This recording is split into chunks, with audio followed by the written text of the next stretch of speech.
Neste momento, o Brasil e o mundo vivem uma crise sem precedentes. Juntos, enfrentaremos esse período desafiador com solidariedade e dedicação. Teremos muitos desafios com os impactos que surgirão quando tudo isso passar. Mas somos brasileiros. É tempo de unir forças. Vamos fortalecer a indústria nacional, garantindo que o produto comprado seja feito por mãos brasileiras e matérias-primas produzidas no Brasil.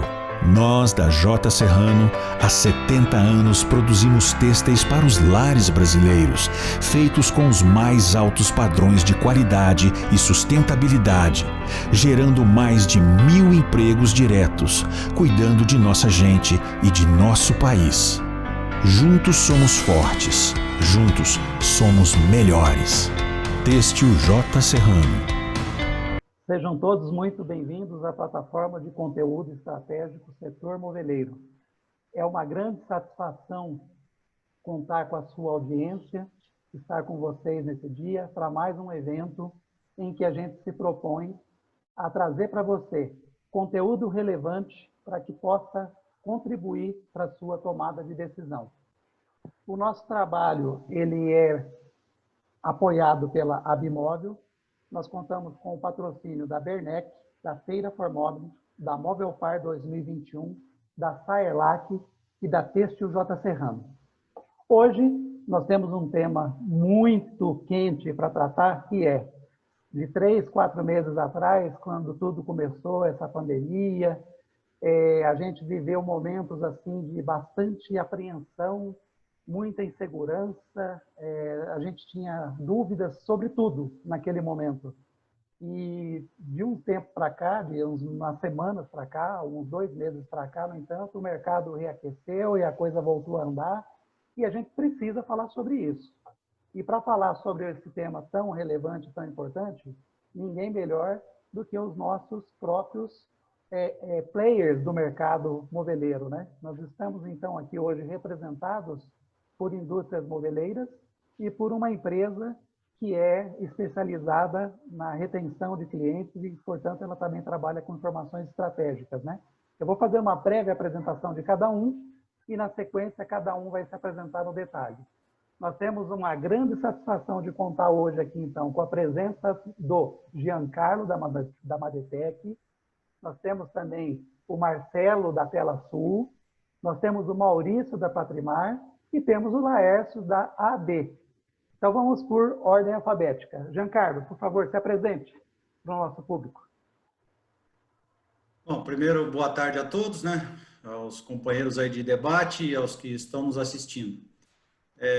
Meu nome é Giancarlo Bega Pisa, sou um dos sócios da Madetec Móveis. Nós estamos no mercado há 22 anos e nos últimos 20 produzindo móveis seriados para a sala de estar. Então, de uma maneira bem resumida, é isso aí. Legal, obrigado, Jean. Então, na sequência, nós vamos para o Marcelo Ariotti. A Tela Sul. Pessoal, tudo bem? Boa tarde. Boa tarde. Obrigado pelo convite aí, pessoal. Meus colegas aí, batemos um papo ontem já, né? Bem interessante. Bom, então, eu sou o diretor-presidente da Tela Sul, estou na empresa já há 12 anos. Estou no cargo, na função há 3. A Tela Sul é uma empresa de 48 anos, né? Se transformou várias vezes. Começou com gaiola e está chegando hoje nosso produto hoje é cozinhas de aço e esse ano nós voltamos a produzir cozinhas de madeira. Então, a princípio, era isso. Legal, obrigado, Marcelo. Maurício, da Patrimar. Olá, pessoal. Boa tarde. Sejam todos muito bem-vindos, né? Eu sou Maurício Perpétuo Pereira Manzano. Estou na Patrimar desde abril de 2003, né? Sou CEO da empresa. A Patrimar fica móveis complementares para quarto e sala, também uma linha de mesas para computador. E nós estamos aí muito otimistas, né? Com o nosso futuro. Que bom. Obrigado, Maurício. Laércio, por favor, se apresente. Laércio, da AD. Laércio Comar, da AD. Eu sempre estive ligado à linha moveleira, trabalhei em 2 empresas durante a minha vida toda, uma 14 anos e mais recentemente 21 anos na Nicioli. Me desliguei no começo do ano para assumir a AD, era uma criação já de algum tempo. A AD é uma empresa de informações comerciais e gestão, apoio à gestão, onde várias indústrias se reúnem para troca de informações. Eu faço esses levantamentos, apoio na decisão. Que bom. Muito boa a apresentação de vocês. É uma satisfação, mais uma vez, contar com a presença de todos. Então, vamos lá? Vamos começar a nossa atividade de hoje.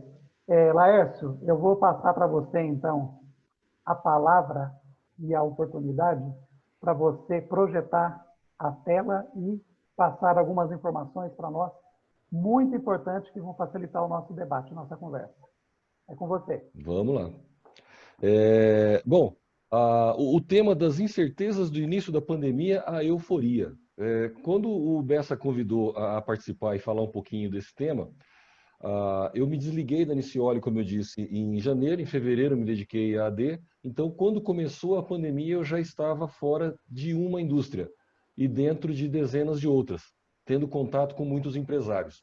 Então, eu pude participar dessa etapa, participar desse sofrimento todo das indústrias de uma visão diferenciada, vendo a angústia, vendo a dificuldade, vendo em alguns momentos o desespero, em outros o cansaço e uma resiliência muito grande de todos os profissionais, não só os empresários, como aquelas pessoas também que trabalham dentro das indústrias.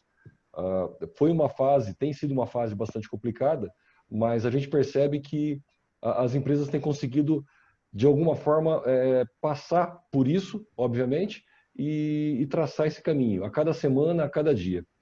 Quando se falava, o Bessa falou assim, de incerteza do início da pandemia, euforia. Eu falei, bom, hoje eu trabalho com números, então eu vou falar um pouquinho, vou apresentar um pouquinho de números para vocês e vou deixar para os colegas a parte fácil, que é o que vem depois. A minha bolinha de cristal deu defeito, temos aí 3 especialistas para poder adivinhar. Porque depois desses últimas semanas, últimos meses, já me convenci que realmente o que a gente sabia de economia foi por água abaixo. E de previsão também, né? Realmente ela não... nós não conseguimos acertar muita coisa. Vamos corrigir, vai. Nós não conseguimos acertar, foi nada. Bom, compartilhando a tela com vocês. Vamos lá.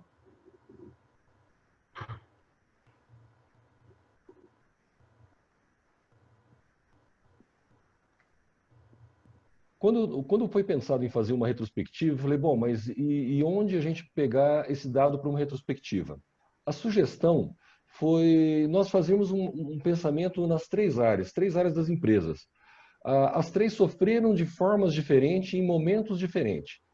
A parte financeira, com a parte do fluxo de caixa, as oscilações do início, a parte de produção produtiva, estoque, colaboradores, RH e comercial, com a parte, obviamente, do faturamento das empresas. A parte financeira foi o que eu vi na indústria moveleira, foi onde tudo começou. No dia 20 de março, há 137 dias atrás, é muito pouco tempo, eu fiz a conta, isso é meia gestação. Nós ainda estamos com o bebezinho ao ventre, não nasceu ainda o fruto dessa pandemia, vamos dizer assim. Ainda tem um tempinho para a gente curtir até esse bebê nascer. Tomara que seja um lindo nenenzinho. Nós temos um grupo na AD, aliás, mais de um grupo, mas na época era um só, dos participantes, onde a gente pode trocar algumas informações fora os indicadores do sistema. Aqui eu coloquei um print da tela no dia 20 de março, onde uma empresa falava sobre solicitações de prorrogação. Os lojistas pediram para as indústrias. Alguns solicitaram 90 dias, o meu 60, 90. Boa tarde, pessoal. Agora à tarde está chovendo ligação de prorrogação de boleto aqui na empresa. Como está de vocês? Aqui também, aqui também, aqui também, mesma situação. Foi uma avalanche no dia 20 de março. Todas as lojas estavam tendo que fechar a atividade. O lojista, o primeiro, na ponta, sentindo a falta do consumidor e a dificuldade que ele teria, obviamente, com o fluxo de caixa, ele se antecipou junto às indústrias, e as indústrias se viram simplesmente sem a entrada do fluxo de caixa. Isso veio às lojas, suspendendo a atividade, a avalanche de solicitação de prorrogação, eram muitas solicitações por dia, ao ponto das equipes de crédito e cobrança não dar conta de atender as ligações, muita dificuldade nas empresas, algumas se negando, inclusive, a fazer essas prorrogações, não por maldade, não por falta de parceria, mas imagina você tem um fluxo de R$100 entrando para você e um diz, o meu R$1 eu não pago, daqui a pouco o outro, meus R$2 eu só pago o mês que vem. Simplesmente as indústrias viram tudo o que ela tinha para receber escorrendo em poucos dias. Houve abuso dessas prorrogações de alguns. Nós tivemos casos de isso compartilhado, de empresas pedindo 90 dias de prorrogação sem pagamento de juros, pedindo que não houvesse a cobrança de juros, até aí digamos que seja uma adequação, e propondo aos seus fornecedores que caso o fornecedor precisasse, ela anteciparia esse pagamento, mas cobraria juro regresso. Quer dizer, prorrogo que eu preciso te pagar sem juros e eu te cobro se você precisar. Isso criou algumas indignações. Na contrapartida, algumas outras lojas fizeram o inverso disso, anteciparam seus pagamentos junto à indústria, e no meio disso tudo nós pudemos perceber essa parceria entre lojista, indústria e indo ao fornecedor. Passado o susto inicial, onde ninguém sabia o que agir, eu vi as empresas começando a seguir padrões. Vamos fazer por 30 dias, vamos fazer por 15, depois a gente conversa de novo. Isso fez com que as pessoas tivessem um fôlego para saber o que ia acontecer. A dificuldade da indústria moveleira em prorrogar os seus próprios títulos, porque a mesma corrente chegou no fornecedor, e o fornecedor também viu o seu fluxo de caixa se esvairindo. Dificuldade das indústrias no acesso à linha de crédito. Eu vi muito essa reclamação. No princípio, a dificuldade de acesso foi grande, depois, com o tempo, ficou do mesmo jeito, não houve evolução nenhuma, nós só vimos isso reclamação, não houve um sincronismo. Digamos que a própria situação do mercado financeiro, os bancos também não sabiam para onde ir, e isso criou realmente uma dificuldade financeira muito grande. Os financeiros das empresas viram uma interrupção na entrada de caixa e, na sequência, um aumento na saída de caixa, com pagamento de férias, acertos de funcionários. No frigir dos ovos, as empresas conseguiram se adaptar, prorrogando ou não. Hoje, eu vejo algumas empresas já estão me dando esse feedback de clientes que anteciparam algumas coisas prorrogadas a mais do que precisava, prazos encurtando, o fluxo financeiro começando a se facilitar. Uma prova disso é o gráfico de inadimplência. Eu fechei o gráfico desse mês junto aos filiados da indústria, os filiados da AD. Nós podemos perceber aqui que desde outubro de 2019 havia uma inadimplência. O que é essa inadimplência? É o valor do que se tem a receber que está em atraso. Na indústria, perante os lojistas, de 8,5%. Já veio em crescente isso. Novembro ela já tinha subido para 9,6%, janeiro para 10,1%, fevereiro para 10,5%. Mesmo no momento onde as empresas estavam muito animadas com venda acelerada. A partir do fatídico 20 de março, 21 de março, essa inadimplência houve um disparo, ela rapidamente cresceu, fechando o mês de abril ao número de 22,8%. De lá para cá, o verde claro é o fechamento de semana, o verde escuro o fechamento do mês. Nós podemos perceber que ela vem em queda. Hoje, 13,4%, que eu fechei do mês de julho, é uma inadimplência ainda 30% maior do que a gente tinha em fevereiro, mas já dentro de números normais. Pela tendência, ela não deve parar por aqui, ela deve dar mais uma recuada. E isso tranquiliza, ao menos em parte. O que nós temos de informação de mercado, ou o que tem se dito por aí, passada a parte das incertezas da pandemia, o que vem por aí. Eu peguei algumas matérias que vieram a público agora, mais recente, do dia 31/7.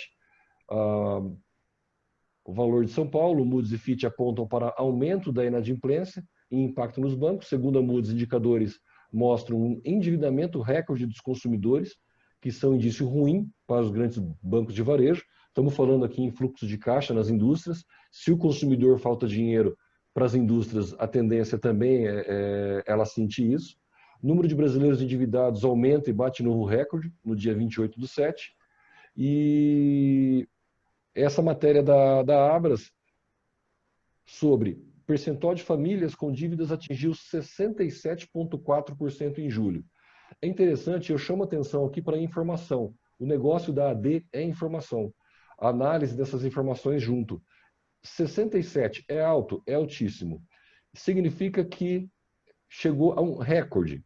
69% em julho, acima dos 68 de junho e dos 65 de julho do ano passado. Espera lá, nós estamos falando então de algo extraordinário no meio de uma pandemia, uma inadimplência que disparou, mas que na verdade veio de 65% ano passado para 69%.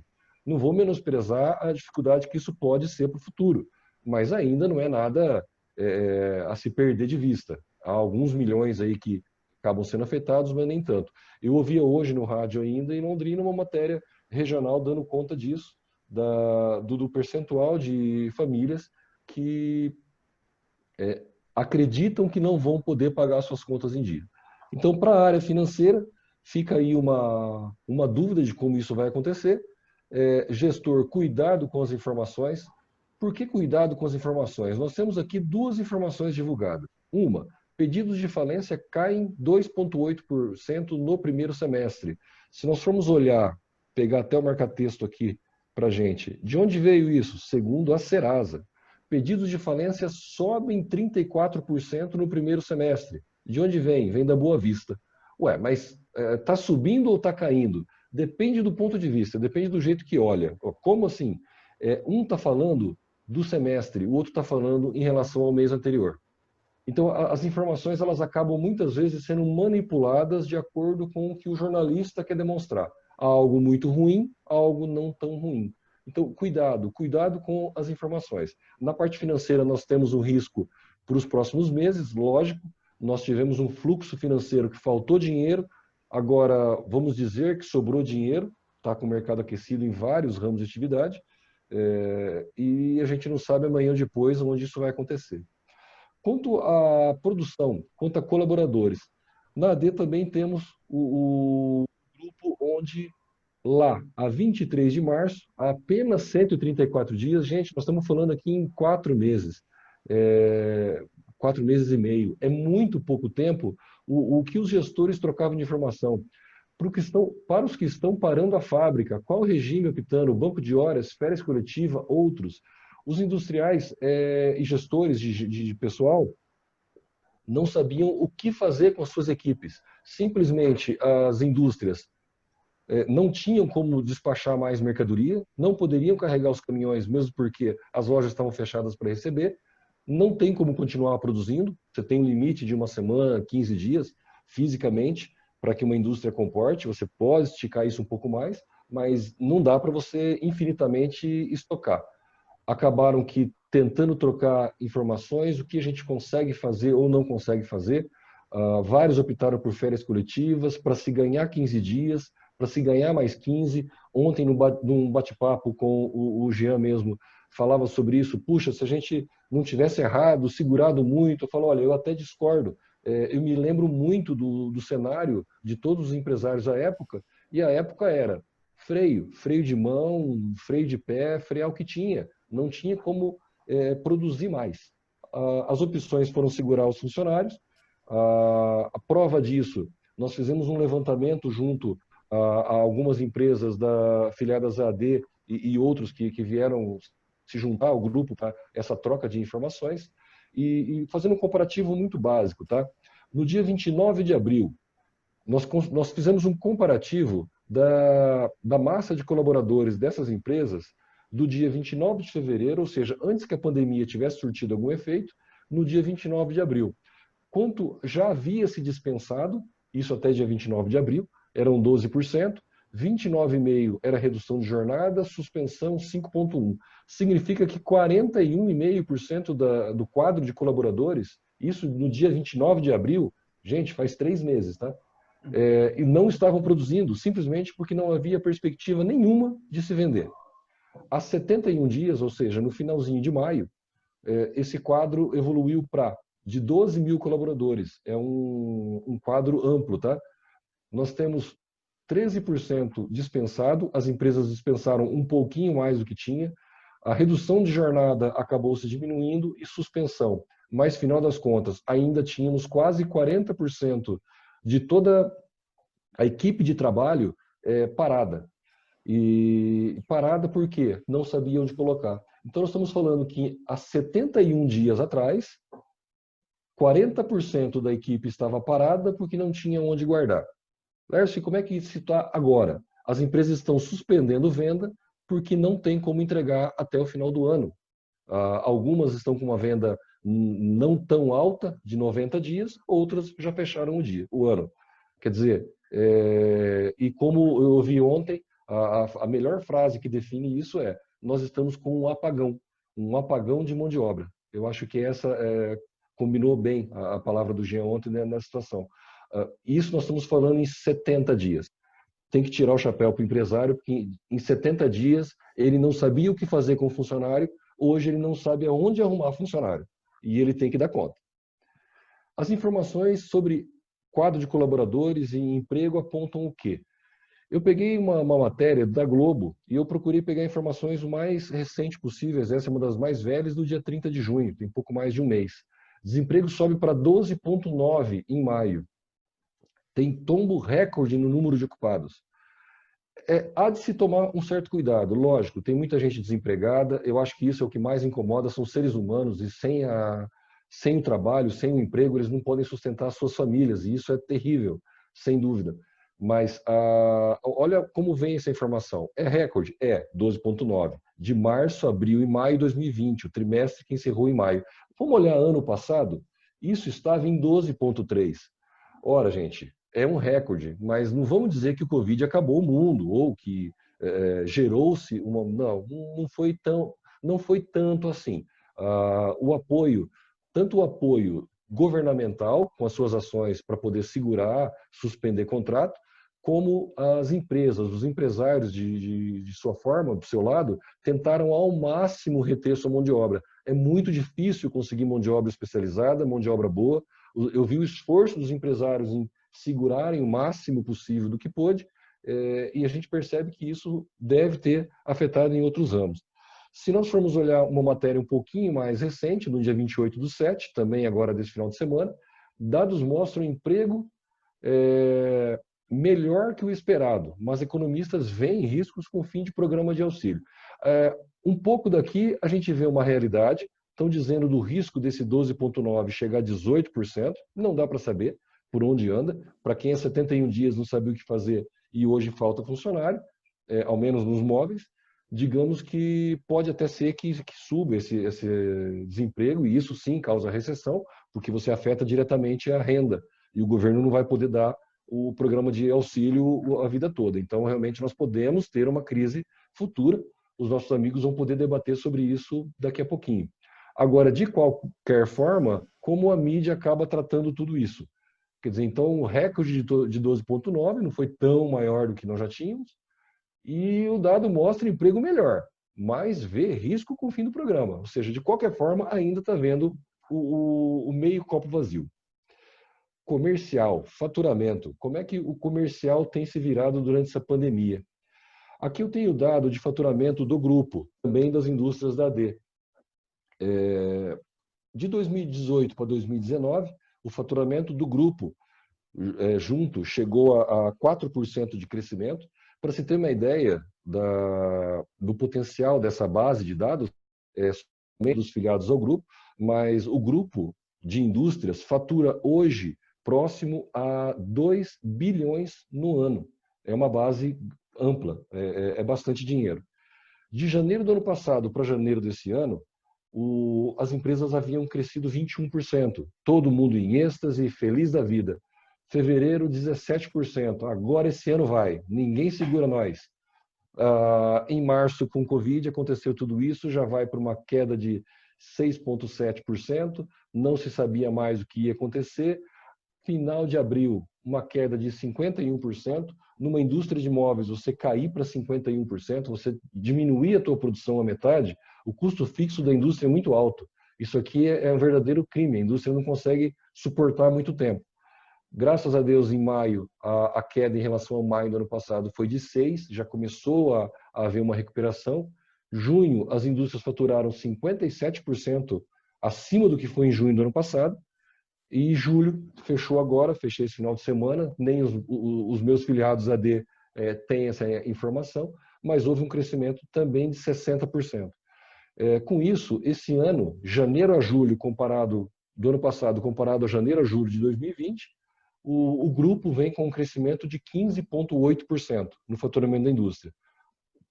Ao meu ponto de vista, excelente. Lógico que combina com o patamar que a gente vê, as indústrias contratando o que pode e faltando até matéria-prima. Mas isso eu vou deixar para os amigos falarem depois. Aqui é um dado que eu queria compartilhar com vocês também, uma mudança de e-commerce. Não vou dizer que o e-commerce faturou mais, não. Seria chover no molhado. O que eu vou mostrar, e a AD vive de indicadores, são números. Aqui eu peguei uma demonstração do faturamento dos filiados para os principais e-commerce, o ticket médio das notas. Qual é o ticket médio da indústria de imóveis para o lojista e-commerce do ano passado, no mesmo período, e 2020, janeiro a julho, de janeiro a julho. Lógico que em 2020 pegamos aí um janeiro e fevereiro que não foi afetado, mas de qualquer forma o que a gente consegue ver. Ano passado nós tínhamos aqui no topo a maior concentração de notas entre R$ 46 e R$ 58. Vamos colocar lá, em torno de R$ 50. Era o mais frequente. É a quantidade de notas fiscais mais frequente. R$ 50 de média, para se vender na loja, aí, a loja vendendo a R$ 75, talvez. São móveis extremamente compactos. E alguns outros que vinham na faixa de R$ 94 a R$ 118. Esse ano fica nítido essa mudança. Nós vemos um maior volume de nota e ele ficou mais esparramado e andou um pouquinho para a direita. A gente percebe que aqui ficaram os picos, de 106 a 130, ou seja, já beira R$ 200 o valor dessas notas mais frequentes. Lógico, gente, que aqui para frente vai ter nota de R$ 500, notas de R$ 4.000, R$ 5.000 de venda e-commerce, venda direta a consumidor. O que eu estou falando aqui é a maior frequência. Aqui são coisas de 10, 15, 20 mil notas emitidas nessa faixa de valor. Esse é um outro indicador para abrir aí uma discussão também com os nossos amigos, valor médio por quilo. Nós dividimos na AD dois grandes grupos. Nós vamos dividir agora também em grupo metal, mas em laranja nós temos o grupo que a matéria-prima são painéis, MDF, MDP, em azul matéria-prima espuma, colchões, estofados. Nós temos o valor por quilo nos últimos 3 anos, são 36 meses. Mas, Laércio, depende do produto, o valor por quilo altera, principalmente em colchão, mais ou menos. Nós trabalhamos com esses indicadores ao longo dos 3 anos e nós percebemos que você pode trabalhar numa faixa diferente. Digamos que a média do mercado seja essa, o da tua empresa aqui, mas existe uma certa proporção nesse valor. Nós percebemos que houve um repasse de valores, ou aumento de valor agregado nos últimos 3 anos na linha colchões estofados. A linha madeira praticamente veio estável. Nós sabemos o quanto aumentaram os custos das indústrias, mas isso não foi agregado no final. O valor por quilo, de uma forma grosseira, mas o valor por quilo vem se mantendo bem estável no mercado. E no mundo? Como está essa venda no mundo? Aqui no Brasil, como diz o Jean, apagão de venda. Como diz o Marcelo na Tela Sul, não sei o que eu faço até dezembro. O que eu vou fazer com a minha equipe comercial? O Maurício já está pensando até em tirar férias. Será que não... E a gente ouve de alguns, não, isso aí foi o 600 do governo. Então, no Brasil, acabou ajudando. Algumas informações que vieram, estatística, falaram para nós sobre, inclusive, situações de aumento de renda, principalmente no Nordeste, 20% a 50%, com R$ 600. Mas para a gente desmistificar um pouquinho isso aí, eu queria mostrar para vocês Mas para isso eu preciso achar, né? Aqui.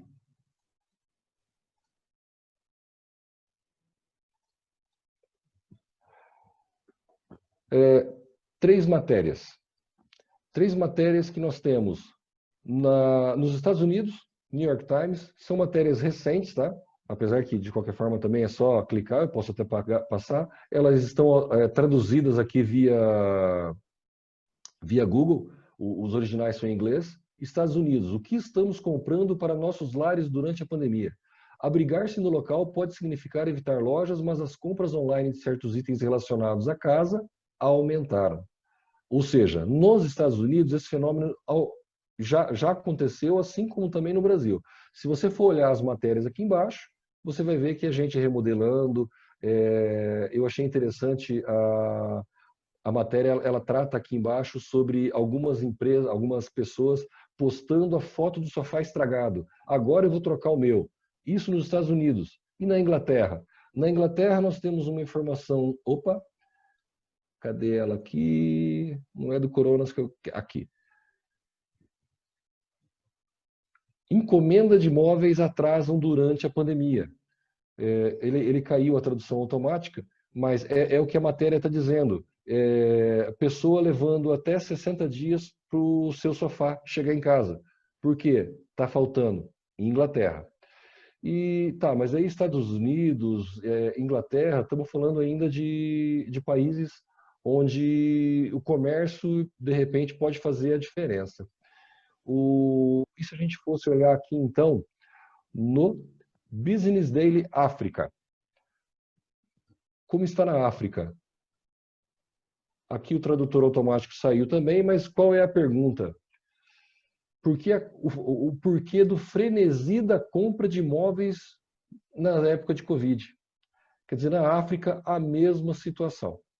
Então, não é só no Brasil. Aqui se fala em alguns valores. Aqui eu acho, só para ilustrar um pouquinho também, tem um comentário de uma dona de casa africana.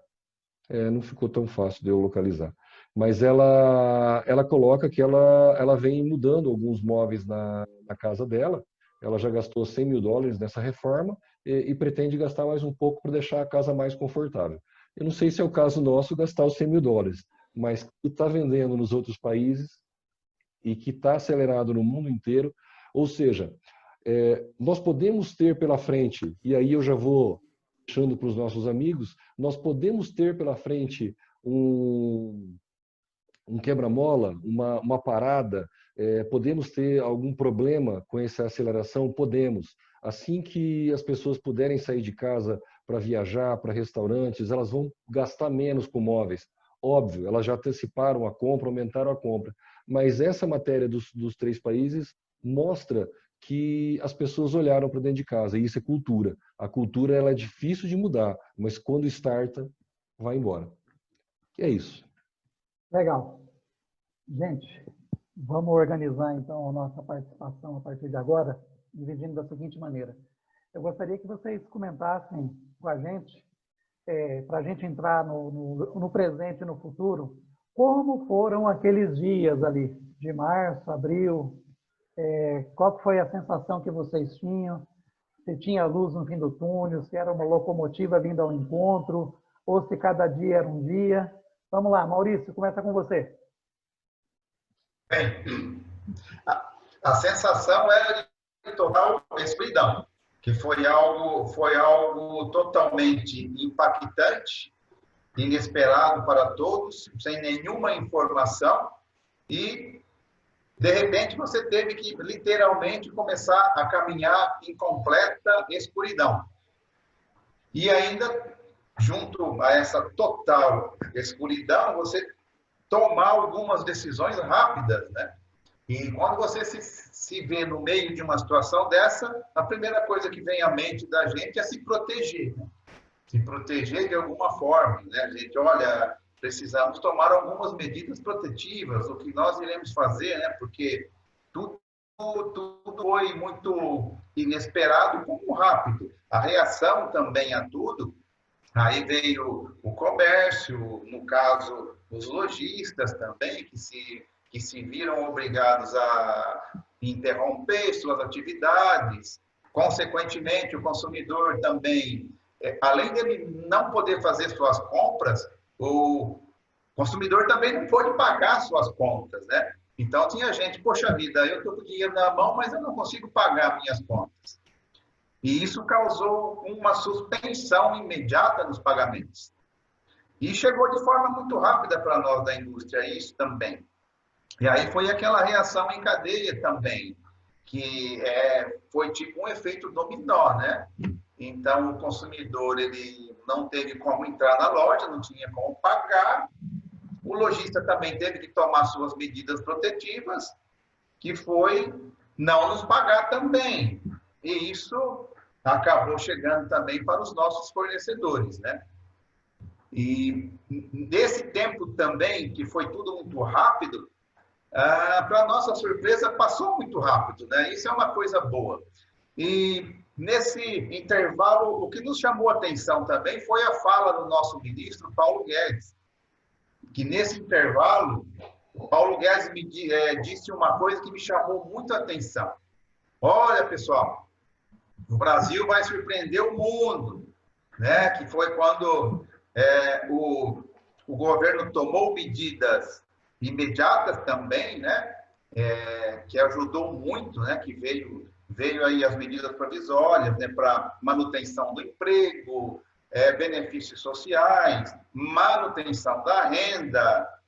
De repente apareceram mais de 40 milhões de brasileiros que simplesmente não existiam, passaram a receber, e uma coisa começou a compensar a outra, e que permitiu que, surpreendentemente, também se houvesse uma mudança rápida, né?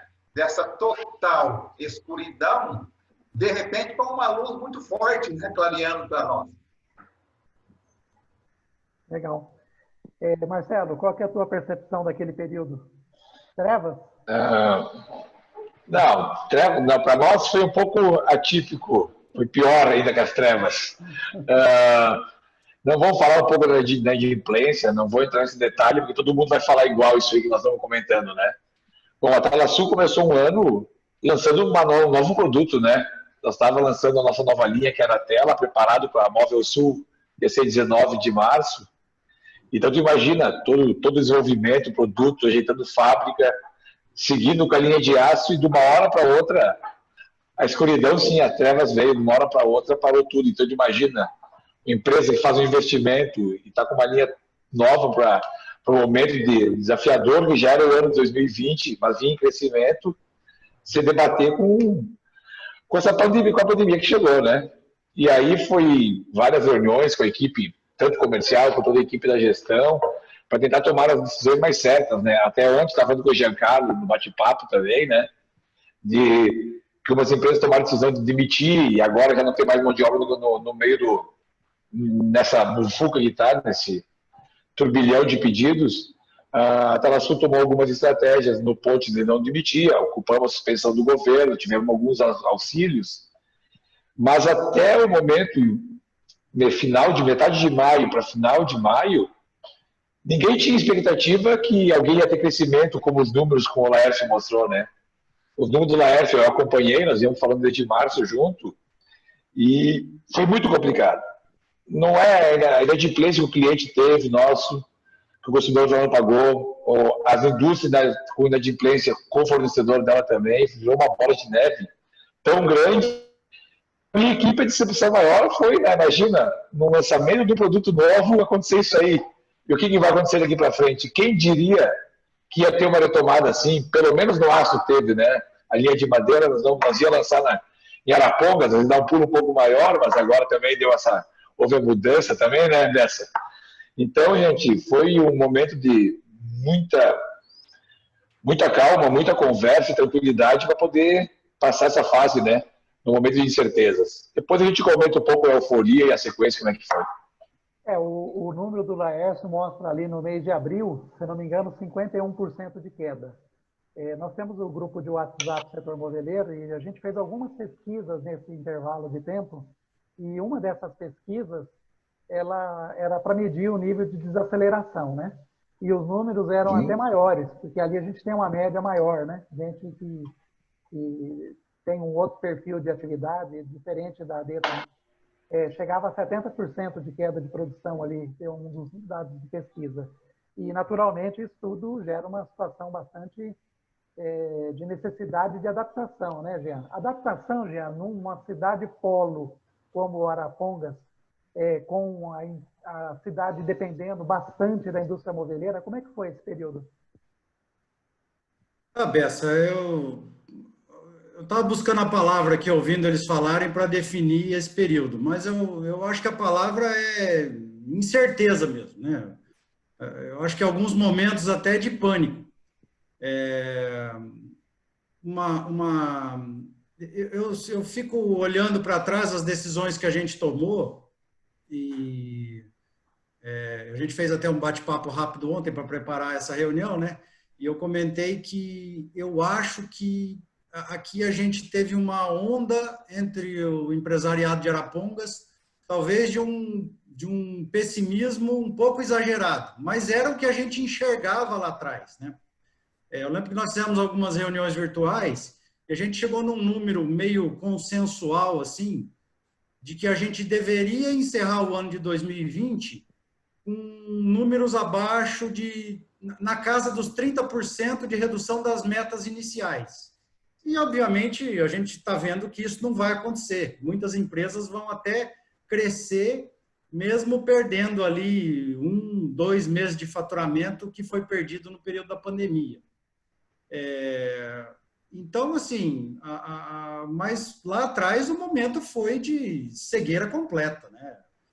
No caso da Madetec, a gente cortou um turno inteiro de produção, demitiu todo mundo, e foi a decisão que a gente achou certa no momento. Há quem diga que empreender é padecer no paraíso.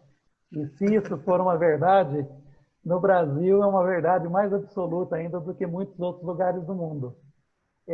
Como é que está sendo esse momento agora, então, que de uma hora para outra a gente saiu da ausência total de pedidos para o overbook de pedidos? Como é que vocês estão lidando com esse momento? Está faltando matéria-prima? O lojista está administrando bem a escassez? Pode começar você, Jean. A gente volta, Marcelo, e termina Maurício. Tá.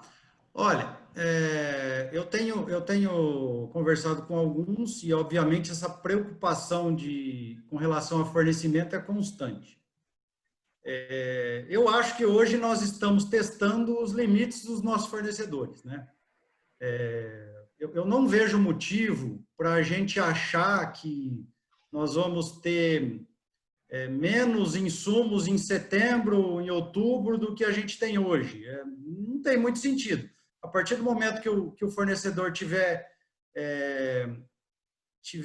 fazendo a administração da produção dele e dividindo as capacidades em qualquer tipo de proporção que ele ache conveniente entre os seus clientes, no caso as indústrias, eu sinceramente acredito que a gente não deve ficar sem fornecimento. Agora, não dá para crescer, isso é fato, tá? Eu acho que a gente já testou o limite de todo mundo, seja do fornecedor de painéis, seja do fornecedor de dobradiça, de parafuso, de espelho e por aí afora. Então, quem ainda tem capacidade produtiva, o cara que hoje consegue abrir um turno ou qualquer coisa parecida, achar que vai ter insumo, sinceramente, a minha opinião é que não vai. E, além disso, não vai ter mão de obra. Então, acho que a gente testou todos os limites. Agora, a questão de fornecimento também envolve outras coisas. Questão financeira, limite de crédito. Quer dizer, aí é o jogo financeiro que uns podem ter certa vantagem sobre outros, né? Até a fidelização agora, né, Jean, conta muito, né? Aquele cliente mais fiel. Sim, a parceria, o histórico do bom pagador e por aí afora. Legal. Marcelo? Jean, Jean, eu nem vou falar de fornecedores, que o Jean falou tão bem aí a situação que está, né? A euforia desse momento aqui, para mim, E conforme a gente vem conversando com outras pessoas, é muito preocupante, tá? Porque a gente não sabe até onde vai isso. Será que até onde vai o auxílio do governo? Será que o mercado continua? Não é nem a entrega da demanda que tem agora, o que vai acontecer. É quando ela parar, o que vai ficar? As decisões foram tomadas certas, não foram. Então, nós tomamos decisões no escuro aqui em março e não sabia o que ia acontecer. Tivemos que tomar alguns, como diz o Gia, talvez errando em Arapongas, ou talvez acertaram, ninguém sabe o que vai acontecer daqui para frente. É um tempo que a gente vai perder, só que estamos no escuro, Bessa. Na minha opinião, nós estamos no escuro daqui para frente, mês a mês, e estamos torcendo que vai o ano que vem também, vamos confiar no Guedes, na fala do Guedes, o Brasil vai crescer mais rápido que nós imaginávamos, mas os pés muito no chão, né? Não dá para dar o passo maior que a perna nesse momento aí, porque ninguém sabe o dia de amanhã.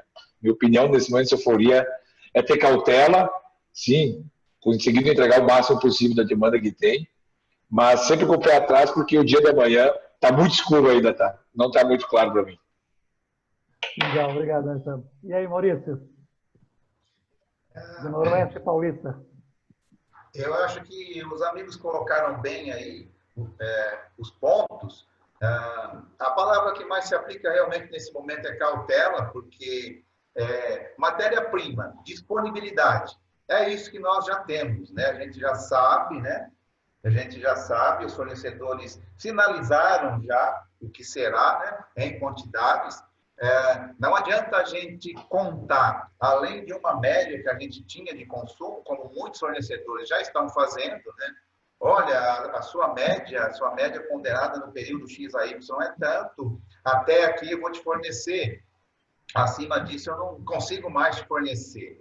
E também, além disso, você tem a questão da mão de obra, né? A mão de obra no setor moveleiro já é um problema de algum tempo já, né? A escassez de mão de obra. Então, crescer fica muito limitado o crescimento, porque são esses dois grandes problemas, né? A disponibilidade da matéria-prima, acima daquilo que você já vinha consumindo historicamente, mais a escassez da mão de obra. Tudo bem. Obrigado. Laércio, você acrescenta alguma coisa para essa interpretação do cenário atual? Não, Bessa, é exatamente o que o pessoal está avaliando. É o que a gente tem visto também. Difícil de você prever alguma coisa. Você tem que ir tateando semana a semana. Legal. A nossa próxima pergunta, então, o nosso próximo enfoque é: o que vem na sequência, gente? Vem uma luz no fim do túnel? É uma Ativa esperança? aí a bolinha de cristal. A luz no fim do túnel é uma esperança ou é um trem vindo na nossa direção? Qual que é a opinião de vocês aí? As bolinhas de cristal estão em ordem? Estão rigorosamente em dia? Bom, Bessa, eu vou falar o que eu comentei com vocês ontem, né? Se eu tivesse essa certeza, eu soubesse o que acontecia ali na frente, ninguém me segurava, né? Entendeu? Uma decisão. É muito difícil. Mas eu estou torcendo, tá obscuro ainda, mas estou torcendo que nós vamos dar uma continuidade, pelo menos até fevereiro, março do ano que vem. Vamos se enquadrar para isso, nós vamos chegar, depois que o Guedes agora comentou que vai ter auxílio também, Bolsonaro até o final do ano. Eu acho que nós vamos continuar um primeiro trimestre do ano que vem dessa euforia toda, meu ponto de vista, analisando, tá? Mas sim, com os pés no chão, olhando mês a mês, é uma opinião essa aí, mas dentro da empresa a gente tem que tomar alguns cuidados para ver o que acontece e olhar os cenários também, né? Precisa estar de olho aberto. Maurício? Olha, falar do que vem pela frente realmente é um exercício de futurologia, né? Mas, assim, na concepção, é fundamental duas coisas, né? Renda. Tem que haver renda. E renda se tem de duas maneiras. A economia, ela gira com renda. Ou essa renda vem via benefícios sociais bancados pelo governo federal, ou criação de empregos. Então, o nosso grande ponto de interrogação vai ser a capacidade da gente criar novos empregos para fazer a economia continuar crescendo, porque o governo também ele não vai poder ficar bancando muito mais tempo esses benefícios sociais. O que vai fazer realmente ter uma manutenção, vamos falar assim, não nos níveis atuais, claro, mas dentro de uma normalidade, vai ser o nosso poder de geração de emprego. Geração de emprego e renda, consequentemente, porque a economia gira com dinheiro, com renda. Verdade. Depende basicamente disso. Jean.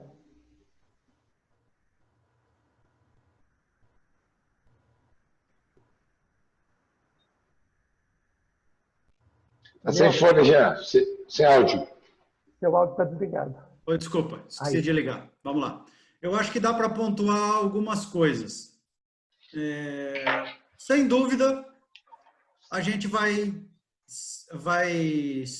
assistir uma ressaca, né, num futuro próximo, que a gente não sabe quando, talvez em fevereiro, março, e qual vai ser o tamanho dessa ressaca também a gente não sabe, porque uma coisa é fato. Se, por exemplo, o brasileiro compra em média, vou chutar aqui, não tenho números, tá? Mas se o brasileiro compra em média uma peça de mobiliário para casa a cada 6 meses, e ele comprou 5 peças nesse ano, ele vai ficar com 2 anos e meio sem comprar, né? Então, a ressaca vem. Isso eu acredito bastante. Por outro lado, eu acho que esse cuidado com a própria casa pode ser uma coisa que fique, né?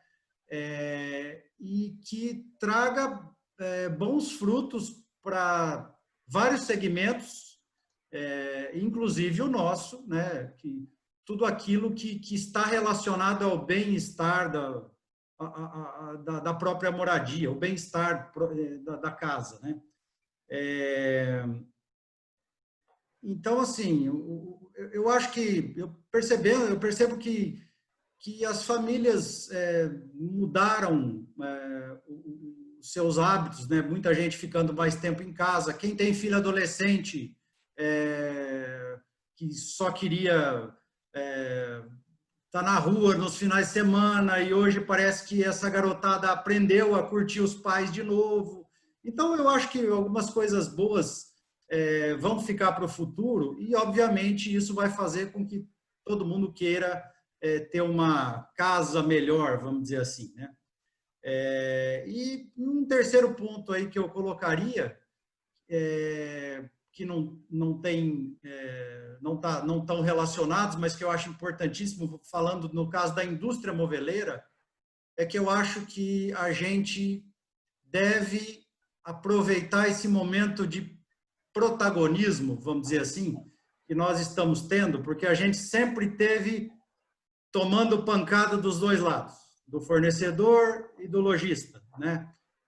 Não vou entrar nesse mérito, nesse discurso, porque todo mundo já está careca de saber disso. Literalmente. Principalmente eu e o Marcelo, né? Mas eu acho que, até por uma questão de postura, né?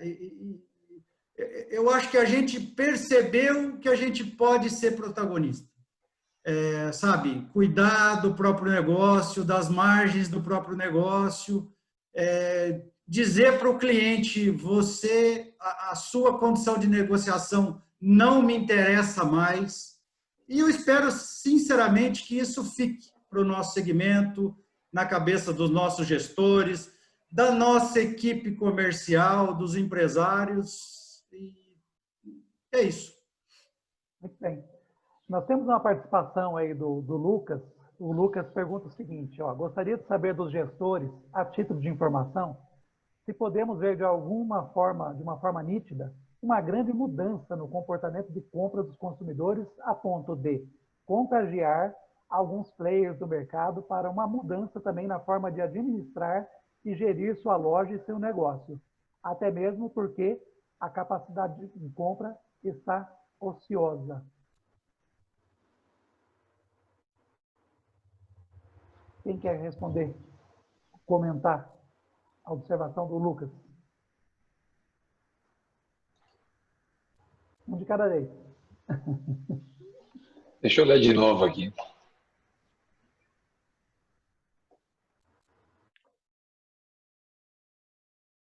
ele indica para mudança de comportamento do consumidor. Eu acho que vale uma reflexão também, se ela realmente aconteceu e se Não, mas uma mudança de...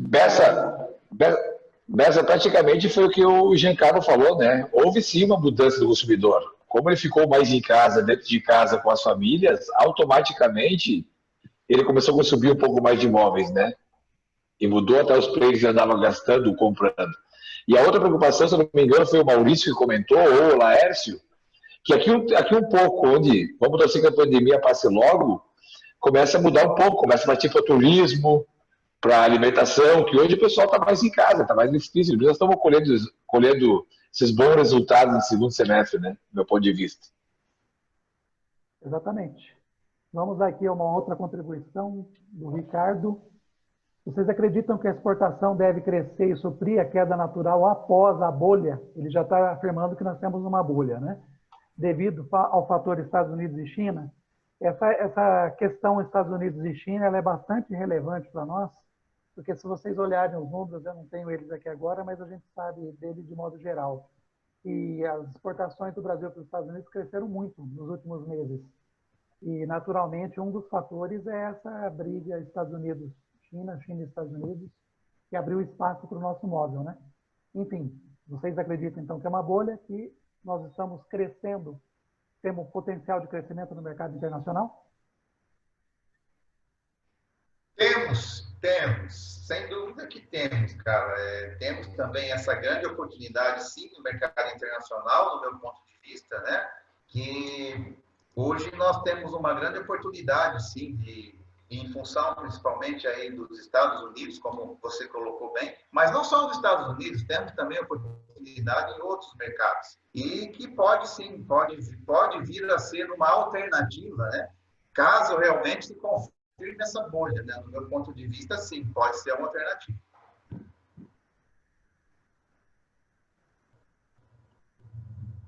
Eu acho que completando aí o raciocínio, a questão cambial vai ajudar muito a exportação, né? O real foi uma das moedas mais depreciadas aí no mundo, então é uma questão matemática, né? Esse câmbio é real, Jean? Oi? Esse câmbio de hoje é real, acima de 5? Eu acho que não.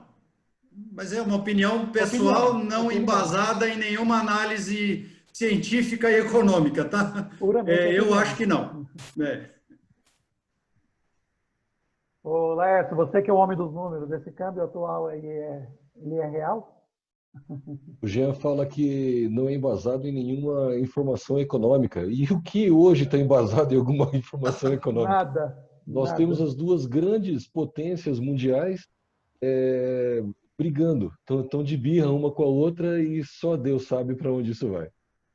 O que me chama a atenção é essa claridade dos empresários, dos três em especial, hoje, aqui colocando.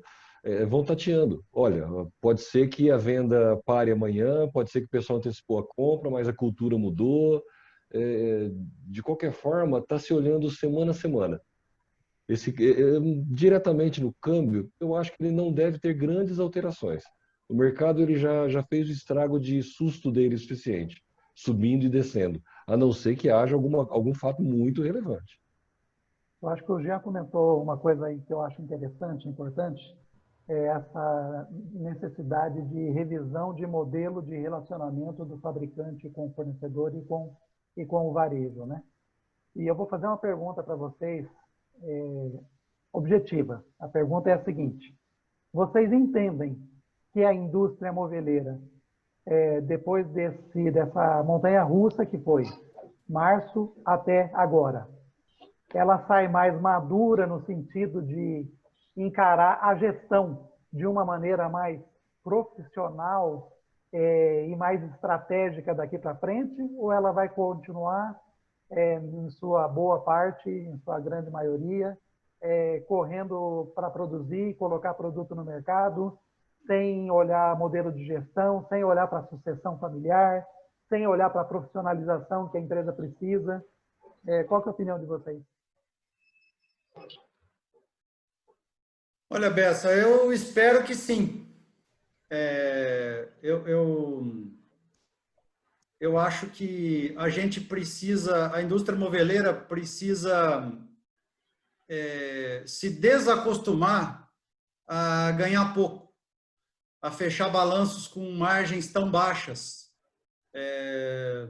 Quem lê um pouquinho de economia e vê alguns balanços no Valor Econômico, ou reportagens que seja, e vê números de outras empresas, de outros segmentos, porque o empresário às vezes não para analisar isso. O quanto a minha empresa está deixando no final do ano. Isso tem alguma coerência com... Vamos fazer um paralelo de indústria moveleira, que é um segmento extremamente pulverizado, talvez com confecções, calçados, sei lá, e outros segmentos que também têm característica de serem pulverizados, mas que ganham muito mais dinheiro do que a gente. Então, assim, eu espero, sinceramente, que o empresário se convença definitivamente que a empresa tem que ter lucro. Senão a gente vai continuar vendo essa rotatividade de empresas que a gente vê no Brasil. Graças a Deus isso parece que reduziu nos últimos anos, mas ainda é um setor que abre e fecha muita gente, infelizmente fecha mais do que abre. Marcelo, eu queria ouvir você aí, porque você representa nesse debate um polo muito importante, que é o Rio Grande do Sul, né? Que tem um peso muito grande na produção. Uhum. Qual que é a tua visão sobre isso? Não, eu estou achando que o modelo de pandemia veio para todos os empresários poder conversar um pouco mais entre eles, né? Até tu percebe que os contatos, a gente, não estou dizendo no mesmo segmento, mas muitas ideias a gente trocou e todo mundo está pensando no que o Giancarlo falou, né? Não dá mais para correr um risco, trabalhar com uma equipe enorme para não sobrar mais nada, né? Eu acho que a conscientização ela veio para ficar. Provavelmente no nosso polo aqui, né, Bessa, tu conhece muito bem o que veio acontecer nos últimos anos e agora tu vê as empresas voltando a se erguer, né? Então, porque todo mundo sentiu, né, que não adianta só trabalhar e nós olhar no final que não sobra nada, né? Com todo o risco, com tudo que vem pela frente aí. Então, vamos torcer que essa lição aí continue daqui para frente, né? Legal, obrigado, Marcelo. Nosso glorioso noroeste de São Paulo.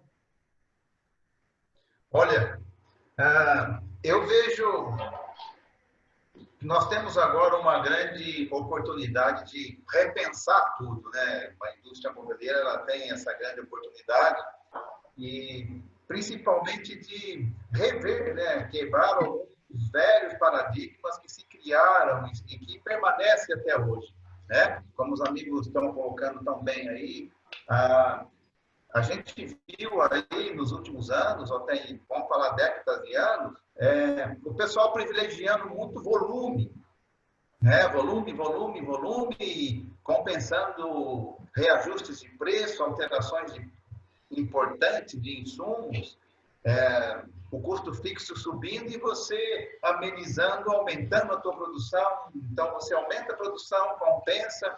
Então, está na hora da gente realmente repensar que nós somos um grande setor, o setor moveleiro hoje ele é muito representativo a nível Brasil. Nós estamos tendo agora a oportunidade que não tínhamos antes de sentarmos na mesa com o ministro da Economia e expor os nossos problemas, fazer as nossas solicitações. Então, é um momento histórico e uma grande oportunidade que o setor tem.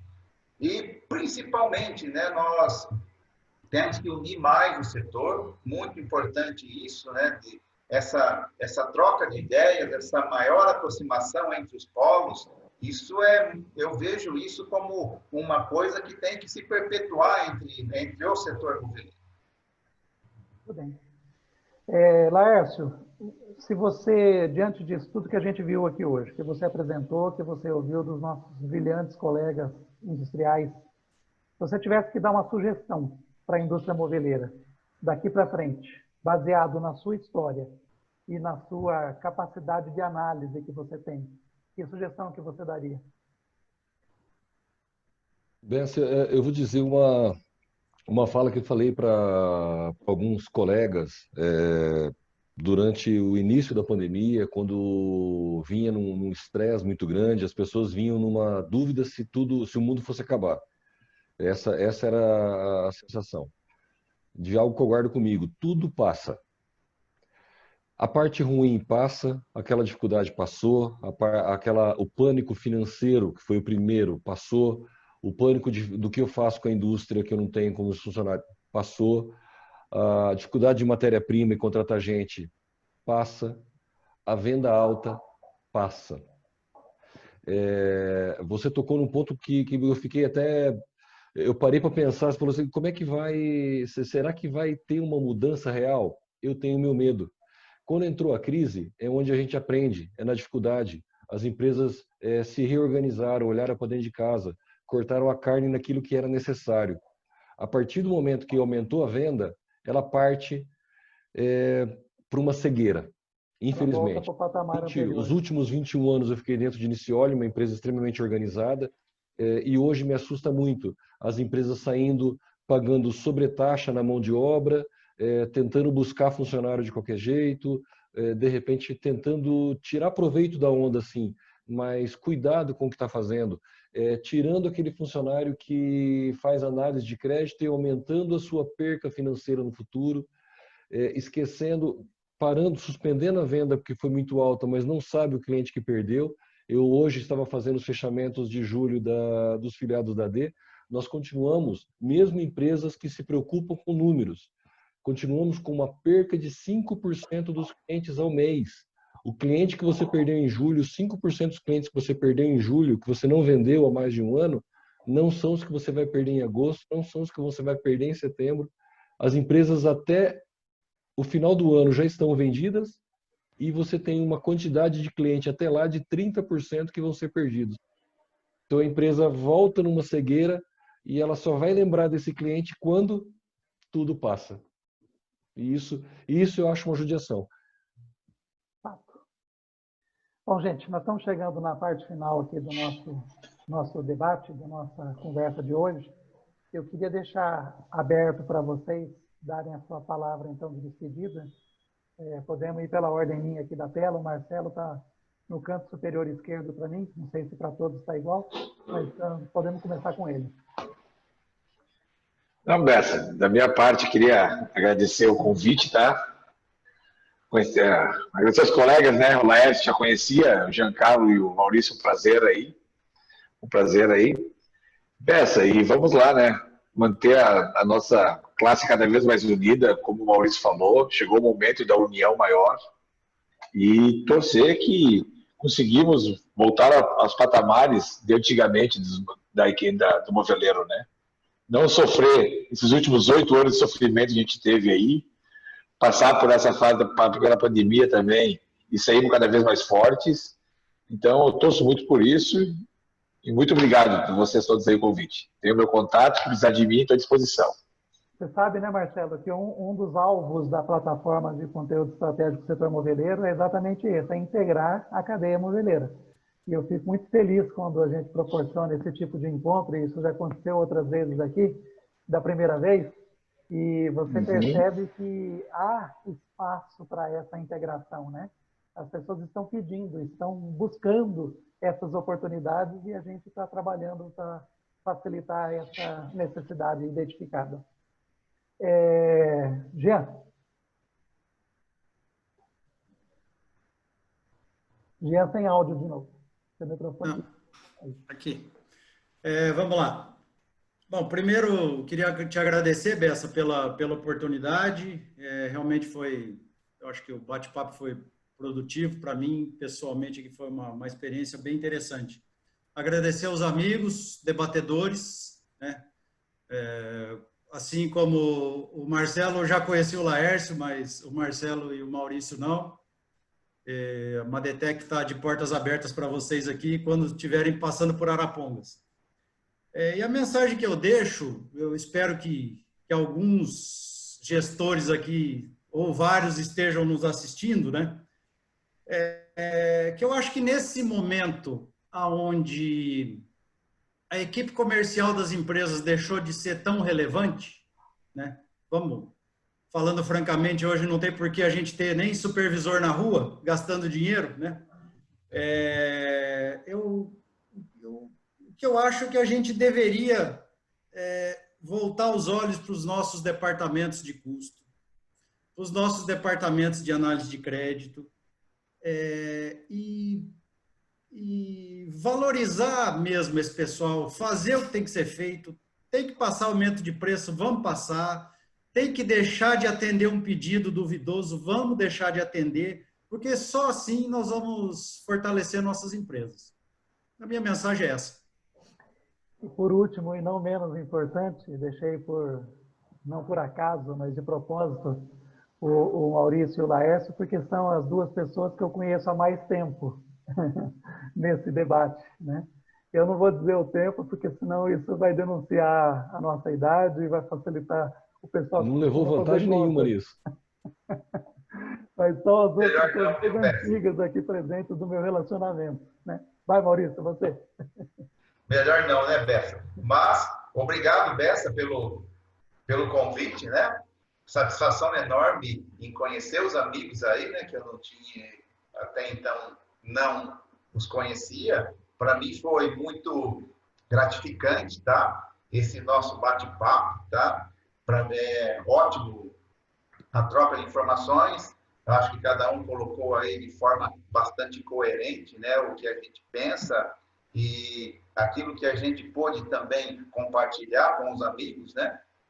E como assim, mensagem final que eu deixo a todos é que a gente tenha sempre um clima de muito otimismo, né, com esse futuro que para muitos é incerto, né? Mas a gente tem tudo para dar certo, né? Tem tudo para dar certo. E que o nosso setor seja cada vez mais unido, né? Que eu vejo isso também como uma coisa fundamental também, né? E eu vejo que isso é possível. Isso é possível e eu creio que o nosso setor vai ser cada vez mais fortalecido. Obrigado, Maurício. Laércio. Agradecer também ao Bessa, em especial, pelo convite. É uma novidade poder contribuir dessa forma. Já conhecia o Jean de bastante tempo, foi uma das primeiras empresas a se unirem à AD. A Telasul, uma das mais recentes, ainda em processo de integração, também a se unir. O Maurício eu vou conversar depois, mas é essa situação de união realmente, das empresas estarem juntos, compartilhando informações. A AD está aí para isso. Convidar a todos que queiram participar, que queiram se unir a nós nessa troca de informações, que isso, pode ter certeza, ajuda a todos. Não, eu falo que não pense que você sabe de tudo. Tenha certeza que você sabe. Tenha informação. Com a informação você sabe o que está fazendo. Muito obrigado a todos. Eu quero agradecer demais a participação de vocês. Vocês deram um show, vocês abrilhantaram esse momento nosso. Quero dizer que a plataforma de conteúdo estratégico, o setor moveleiro, está à disposição do setor e de vocês também para contribuir nessa caminhada, para que ela seja mais leve. Mais fácil ela não vai ser, mas ela pode ser mais leve e esse é o nosso objetivo. Eu quero aproveitar essa oportunidade também para dizer que se você gostou desse evento, você vai poder acessar ele no YouTube e vai ter tempo para ver, para rever, para fazer da maneira como você achar que deve fazer. Com calma, pausando, dando replay e compartilhe esse vídeo lá no YouTube.